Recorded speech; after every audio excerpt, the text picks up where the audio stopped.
Hey, alors on se retrouve pour la deuxième partie de la vidéo. Sans faire exprès, j'ai arrêté. Alors en fait là nous faisons le nappage. Alors il vous faudra tout simplement pour le gâteau 100 g de chocolat et 4 cuillères à soupe de lait.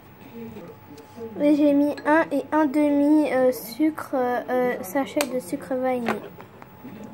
Je mélange. Alors pour ceux qui en fait n'ont plus de chocolat, voilà, vous pouvez prendre.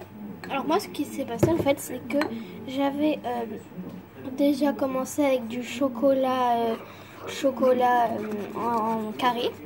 Et après ce qui s'est passé c'est que j'ai vu que j'allais pas en avoir assez, qu'en fait j'ai doublé les proportions de mon gâteau et donc il faudrait doubler les proportions de ça.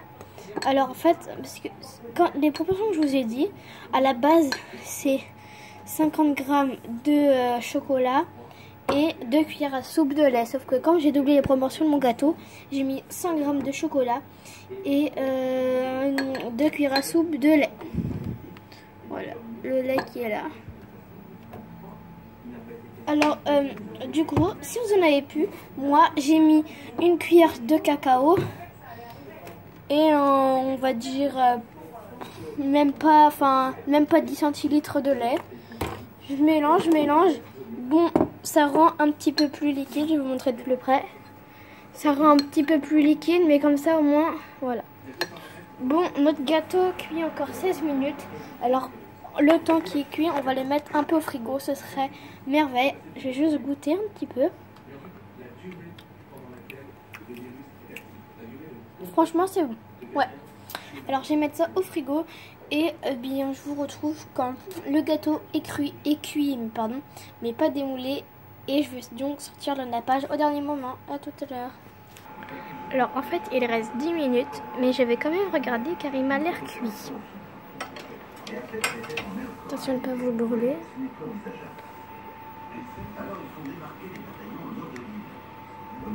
Il ressort comme ça. Alors on va le laisser encore un peu. Je pense à 7 minutes. Et je vous retrouve quand ce sera bon. Pour l'instant nous allons voir la ganache. Car il ne faut pas qu'elle soit trop dure. Là ça va franchement. En fait, si votre ganache vous la trouvez liquide, vous la mettez au frigo. Là, elle est pas mal.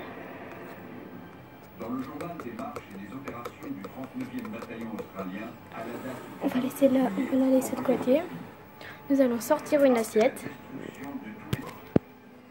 Alors, nous allons sortir le gâteau qui est à 6 minutes. J'ai attendu 1 minute de plus. Hop, je l'arrête. On va ouvrir. Voilà. Je vais sortir le gâteau et je vous retrouve. Alors voilà notre merveille. Alors nous allons d'abord le décoller. Il se décolle franchement bien. Oups. Attendez, j'ai posé ma caméra. Voilà.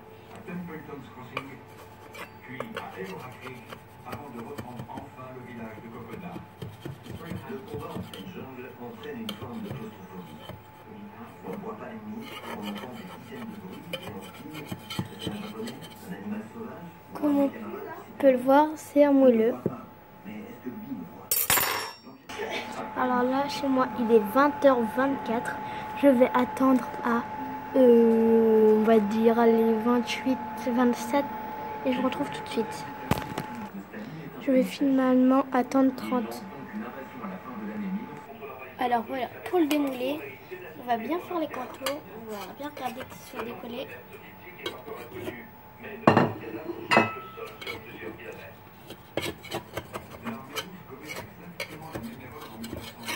C'est comme moi. Voilà, c'est décollé. Vous prenez une assiette, vous la mettez par-dessus à l'envers. Voilà. Je vais m'aider à l'air d'un torchon car c'est quand même un peu chaud. Je sens qu'il est parti déjà le gâteau.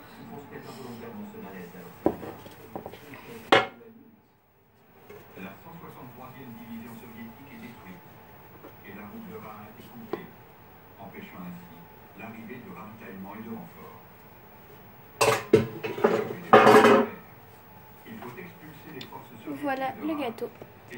Bon, il est pas super. Il y a un trou. Mais bon, on va le cacher.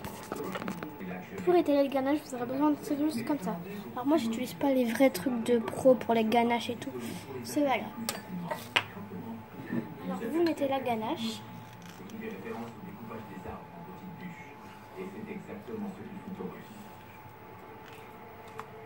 Entre le 5 et le 16 janvier, la 44e division est détruite, mettant fin à la bataille de Sur-Moussalmi. Lors de la signature en mars du traité de paix de cette guerre d'hiver, la situation n'a pas changé. Voilà, alors évidemment c'est tombé dans le trou, mais bon. Là hop, on va tourner comme ça. Je pense en avoir assez en fait. Je pensais pas que ça allait donner ça. Pour la ganache en tout cas. Vous voyez, on a recouvert le trou là.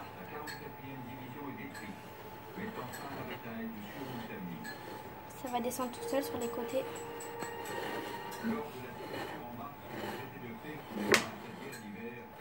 situation n'a pas changé. Les Finlandais détiennent toujours Sur-Moussalmi et la route de Reims. Ils ont remporté la victoire sur des raisons. Ça coule à côté.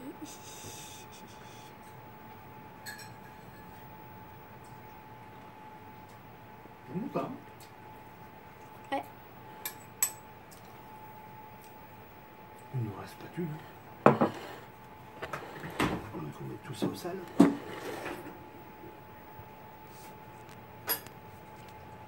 Voilà, alors maintenant nous allons le décorer.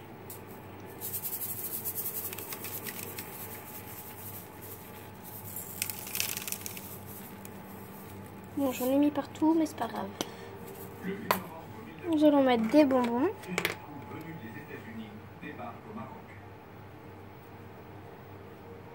Les Américains ont choisi plusieurs plages le long d'un immense secteur qui commence à l'ouest du Maroc et s'achève au-delà d'Alger.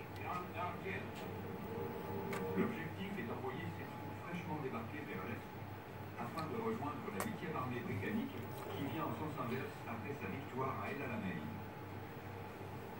Un grand nombre de ces débarquements ne rencontrent aucune résistance. Et on va le mettre ici. Voilà. Cette campagne appelée Opération Torche. Je vais mettre quelques petites étoiles.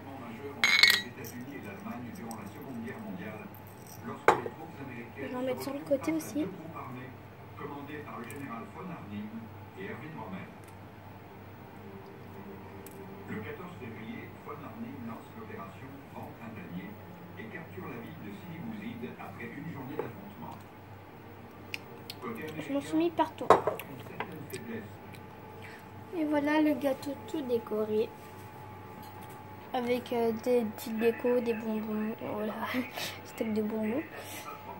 Et des petites étoiles, voilà, que j'ai acheté en grande surface.